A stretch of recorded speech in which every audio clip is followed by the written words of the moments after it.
So UFC 326 is this weekend, and I'm going to break down the whole card. Starting off, Luke Fernandez versus Rodolfo Bellato. I'm going to go with Luke Fernandez on this one. Why exactly? I don't really have the best reason other than Luke Fernandez has impressed me more on the feet than Bellato. Bellato is not that bad as a fighter. He might actually win. It's just, I don't know. I don't like how he was getting tagged up by Jimmy Crute. I know Jimmy Crute has improved on the feet a bit, but like getting hit with like 3 uppercuts and not going down is kind of impressive and all, but like from Jimmy Crute is like 3 uppercuts on you. Like, I don't know. I know Fernandez isn't really that proven, but like, if Jimmy Crute is doing that to you, landing that many shots, and Jimmy Crute doesn't have that crazy a pop, I'm just saying, I don't know. I'm gonna go Fernandez, but I would be worried some because Bellato isn't that bad, but it's just, I can't trust that. Bellato is tough and all, but it's Jimmy Crute. If Jimmy Crute is landing that many shots on you, I think Fernandez will do the same and land the better shot and put you out cold. So I'm gonna go Fernandez second round KO. That's my prediction for that fight. Now moving on to the next one. Gian Lee versus Gaston Bolaños. I'm going to go with Gian Lee on this one. Why exactly? I just think he's a little better of a fighter, a little better finishing potential as well. Plus he has size against Gaston Bolaños, and I don't really see Gaston Bolaños really doing that well against Daniel Santos. I feel like Daniel Santos will probably finish Gaston Bolaños, and Hydra Ramirez will also do the same to Gaston Bolaños. I just feel like Jung Lee has faced better opponents, and I feel like Gaston Bolaños is not really on the level of those opponents, you know? I just think he's a little more clean, he has size against them, and I think the finishing potential favors more on Jiang Lee than Gaston Bolaños. So I'm gonna go Jiang Lee finishing Gaston Bolaños in the first 2 rounds. There is a submission there, but I'm gonna go knockout. I think he'll finish him in round 2. So anyways, moving on to the next one. Rafael Tobias versus DR Nurgaze. I'm gonna go with Rafael Tobias on this one. Why exactly? I don't know. I think the grappling edge goes to him, especially when it comes to more well-roundedness when it comes to the ground. When it comes to the feet though, Rafael Tobias isn't really that crazy. I would worry if it does stay on the feet because Dair Nurgaze is a little bit better on the feet, a little bit more crisp. He did KO somebody on the Contender Series with a head kick, and he does show a little bit of striking ability because he's not that bad when it comes to the feet. It's just when it hits the ground, he's kind of like a turtle. He doesn't really have the best submission defense. He could grapple. It's just the problem is he doesn't have the craziest defense when it comes to somebody throwing up submissions.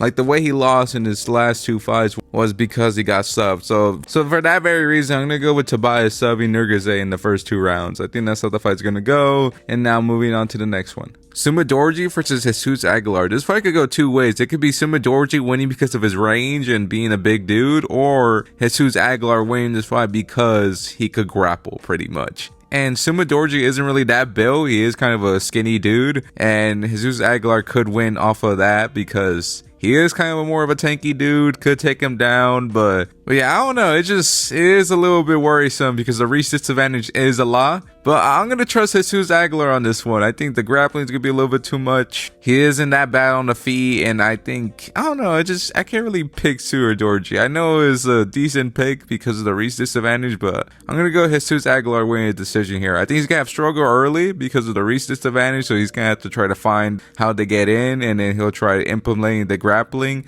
And then pretty much that's how the fight's going to go. It's going to be a lot of cage control for a bit, trying to find out where the range is going to be, and Jesus Aguilar trying to impose his will pretty much the whole fight. I think that's how the fight is going to go. That's pretty much it. Now moving on to the next one. Cody Durden versus Naeem Jacro. I'm not even going to attempt his last name. I cannot say that to save my life. What the frick is that? I know he's Mongolian, but I'm not pronouncing that. So Naeem Jacro, I'm going to go with Cody Durden on this one. It might be a crazy take, and I don't really believe in the pick that much because Cody Durden is a little chinny and a little bit beatable when it comes to the body, to the head. I don't know. I'm kind of regretting the pick even saying it, but I don't know. I feel like the grappling might give Naeem Jacro issues. He was getting kind of controlled in his last fight, and I don't really think that dude is really that insane, but he's a decent contender. I think Cody Durden is at least that level, or at least a little bit higher, because the dudes Cody Durden is losing to are not slouch. Like, the guys are actually pretty good. Like, one of them is Joshua Van, the other one is Makayev. Like, they're good guys. They're not bad dudes. So in that very reason, I'm going to go with Cody Durden winning decision victory here. I think he's going to have a struggle early, might get dropped in a moment, but he'll recover, try to grapple him, gets the takedowns. It's going to be a little bit boring of a fight because I think Cody Durden is going to win this fight off of control time and landing some pitter-pat shots in moments. So I'm going to go with Cody Durden winning decision victory here. So now moving on to the next one. Ricky Turcios versus Alberto Montes. I'm going to go with Montes on this one. I'm not really going to say much for this fight. I just think, I don't know, I'm just never going to pick Ricky Turcios to win the fight, and it's at featherweight. And Alberto Montes is okay on the feet. He's kind of slow on that. I don't know. He looked decent in the Contender Series, and that's enough for me to say he'll beat Ricky Turcios. I think he'll either finish him in round 2. If not, he'll probably win a decision victory here. So now moving on to the next one.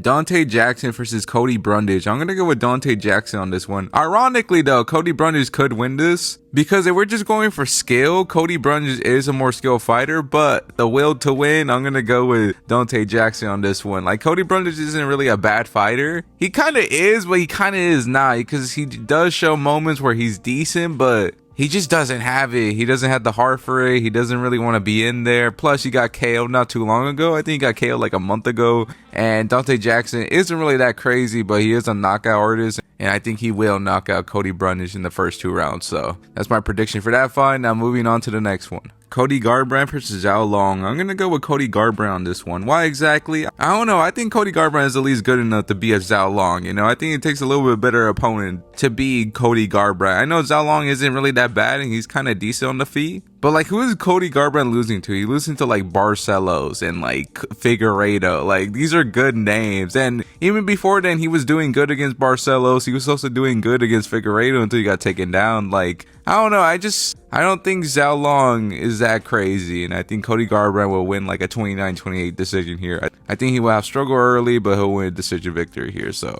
now moving on to the next one. Gregory Rodriguez versus Bruno Ferreira. I'm going to go with Bruno Ferreira on this one. Why exactly? I just think he's a little too fast for Gregory Rodriguez. Plus, he already won the first fight. And yeah, it's just the speed advantage, a little bit of a better chin. And I think he just will KO Rodriguez. Like, Rodriguez is pretty good, but he is a little chinny, and that's what's worrisome for me. And the speed advantage of Bruno Ferreira is going to be a little bit too much for him. So I'm going to go with Bruno Ferreira KOing Gregory Rodriguez in the first 2 rounds. So now moving on to the next one. Drew Dober versus Michael Johnson.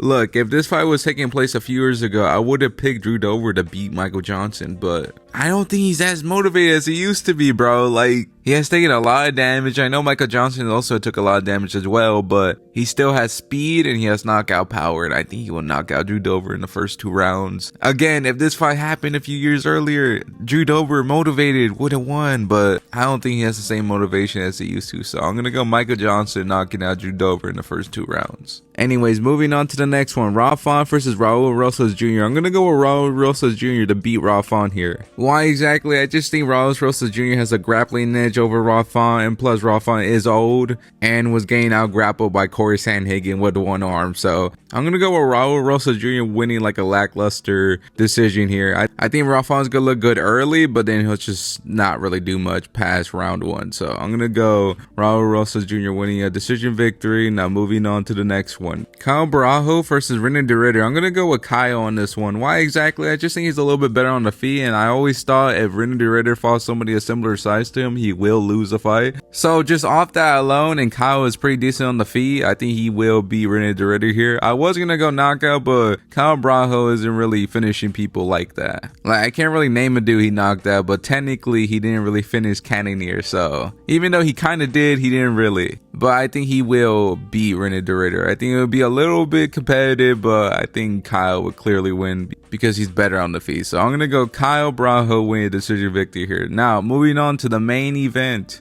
Max Holloway versus Charles Oliveira. Man, I was so tempted to picking Oliveira. I already said this before, but I don't know. The closer we get to the fight, I kind of think Charles Oliveira is going to win, but I already stuck to the pick. I'm going to go Holloway. I just think he's a little bit too clean of a striker. I think Oliveira is going to have struggle trying to catch Holloway, but he could, man. Oh, man. I wish I picked Oliveira now, but I'm going to go Holloway. I think he's going to win a decision victory here. Be on the back foot, landing some shots on Charles, but I don't think he will finish finish Charles. I'm gonna go third round finish. I think I'm gonna go third round finish on Charles Oliveira. I think he's eventually gonna crack Oliveira at one point, and then Oliveira is not gonna like it, and then he's gonna back up against the cage and get finished. I think that's how the fight's gonna go. That's pretty much all my predictions here. I think Max Holloway will finish Charles Oliveira in the third round. So that's pretty much it. I hope you enjoyed the video, and talk to you later. God bless all of you, and that's it.